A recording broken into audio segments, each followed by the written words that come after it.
اس سے بڑی بات، نبی علیہ السلام جب طواف کعبہ کرتے تھے مکی دور کے اندر یا نماز پڑھتے تھے کعبے کے اندر، تو کعبے کے اندر 360 بت رکھے ہوئے تھے، تو آپ کیا بتوں کی طرف منہ کر کے نماز پڑھ رہے تھے؟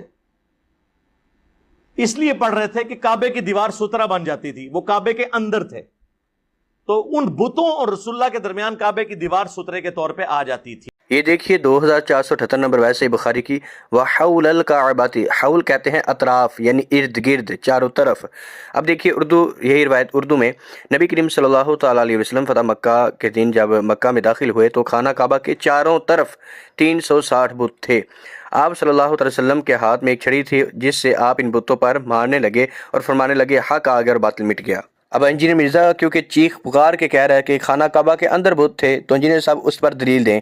ایک تو ان کو عربی نہیں آتی بیچاروں کو، اور اوپر سے میرے خیال سے اردو کی طرف سے بھی ان کا ہاتھ تنگ ہے، تو وہ بات جو کہیں نہیں ہے وہ بات یہ کرتا ہے، یعنی 1400 سالوں میں کوئی نئی سے نئی اس نے بونگی مارنی ہے۔ اور سرکار بخاری مسلم پڑھو، نکلو اپنی کھڈا تو باہر، دنیا چینج ہو چکی ہے۔